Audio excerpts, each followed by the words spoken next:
With an extremely bright display, the Snapdragon 8 Gen 3, a 5600 mAh battery, some camera upgrades on top of a very attractive launch offer, the Magic 6 Pro is a great new offering from Honor, but does it live up to the expectations? Let's take a look. So first up, if we look at the display, it's curved at the edges as well as all four corners. We've got minimal bezels all round, and then we've got a pill-shaped cutout for the camera, but this year it's been moved from the top left to the top center. It's a 6.8-inch 120Hz LTPO display. We get a 1280 by 2800 resolution, but like many other phones, it's not enabled by default, so the first thing I recommend doing is selecting the full resolution in your display settings. We get an impressive peak brightness of 5000 nits, which is incredibly useful when you're out in the sunlight. And we've also got 4320Hz PWM dimming for those of you concerned with eye fatigue. The screen is smooth and responsive, and even with the curved display, I'm not getting any issues with missed touches, and overall it's just a pleasant display to use. We've also got Honor's Nano Crystal Shield for increased drop resistance, but of course I'm not going to be putting that to the test. We've also got IP68 water resistance, so it can be fully submerged in water.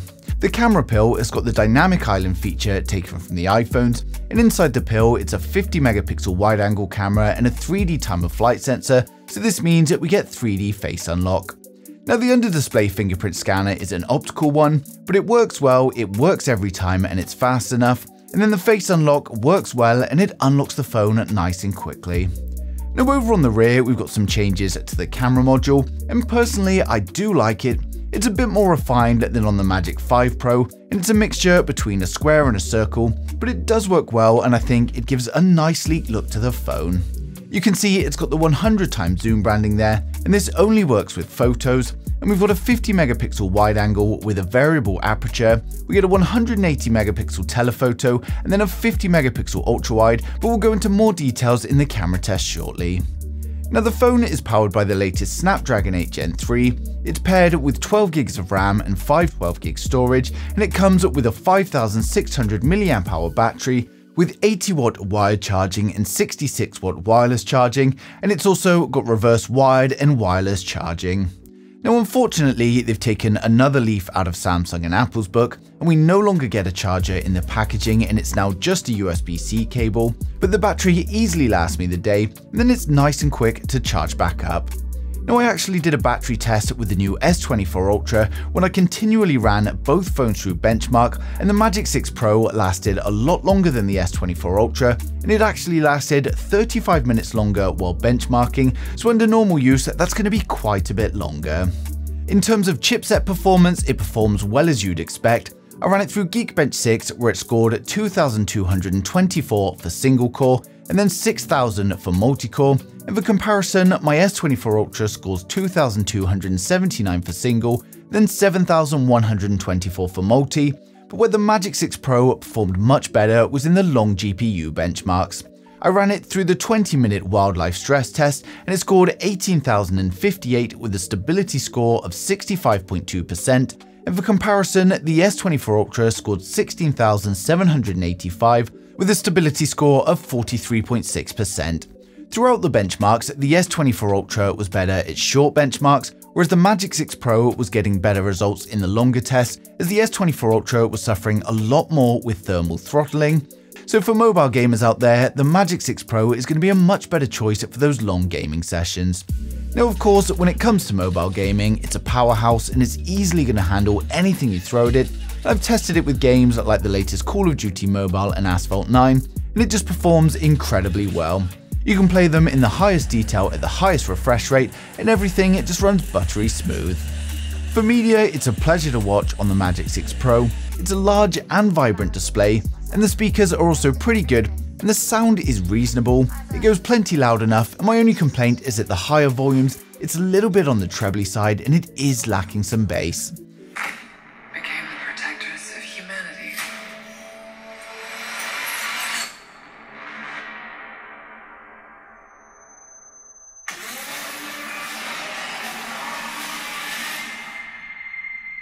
Now when it comes to doing the usual tasks like browsing the web, going through your socials and sending messages, It's great, and macOS 8 has come a long way, and it continues to improve through each update. Now, I've experienced a few minor bugs with apps freezing and crashing over the past couple of weeks, but I'm talking like 1 or 2 times, so it's nothing major. In terms of bloatware, there's not much on there pre-installed, and it's only things like booking.com and trip.com that I go in and uninstall. We can customize the always on display to show us the wallpaper, or just show us a partial screen with the information. And then we've also got the standby clock when the phone is left horizontally, and this shows you the date and time in a nice and large format. Now, as usual, there's plenty of themes and styles to choose from, as well as plenty of customizations in the settings. We've got Honor Magic Ring that allows you to seamlessly share files between your Honor devices, and you can even use a mouse or keyboard or touchpad to control the phone. You can connect the phone to a PC or tablet and use the phone's camera as a webcam, and it's also got an easy option to tether your mobile data to your nearby devices, so some useful features in there if you've got a few Honor devices.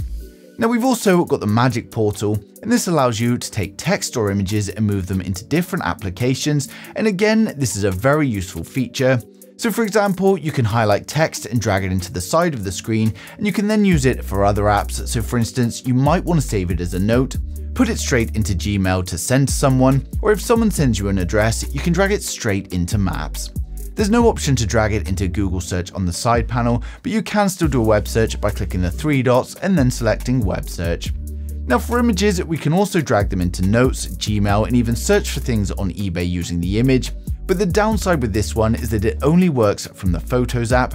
If you're on the web and you see an image, you can't press and hold it. You've got to screenshot it first, and then you can drag it across.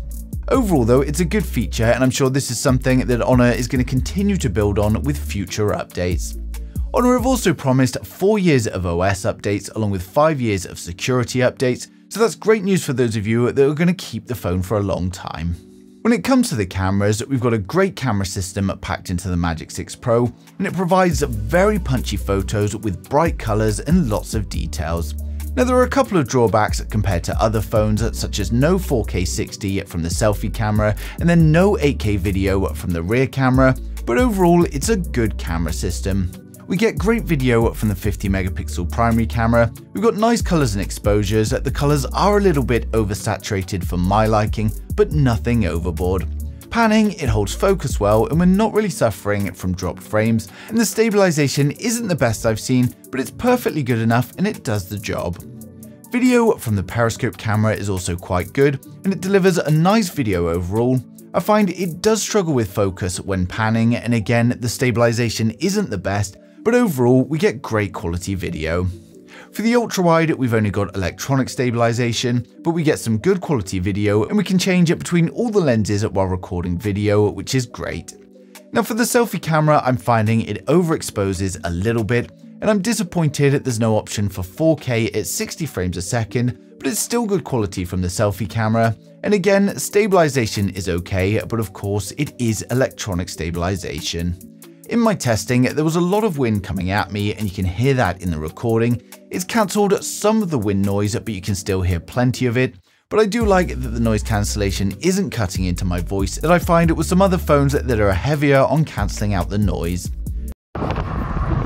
So this is the video from the primary camera. It's 50 megapixel. We've also got optical stabilization. There is a lot of wind blowing at me at the moment, so it's going to be interesting to see how the mic picks that up. Also, we've got all the cars going by. Just do a slow pan. Over around. And we do a quick pan back. Walking forward at the moment, so we'll see how the stabilization copes with that. We'll just wait for this car and go for a quick run.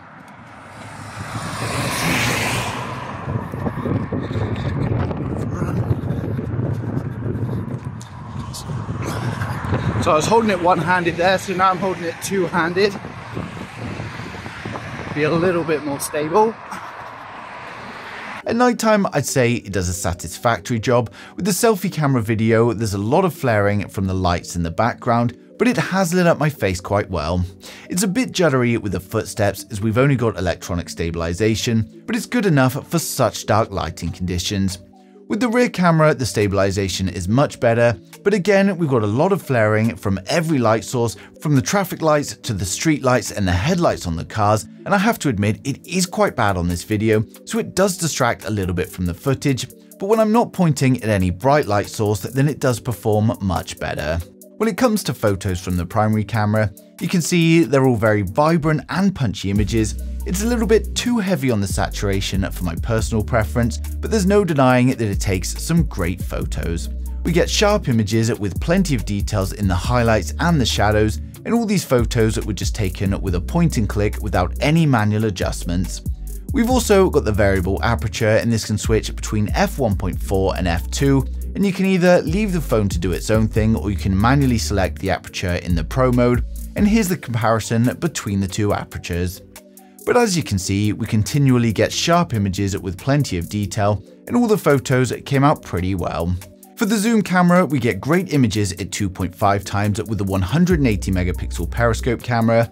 It's the same punchy photos that we're getting from the primary camera, and throughout all of the 2.5 times zoom shots, it really does a good job.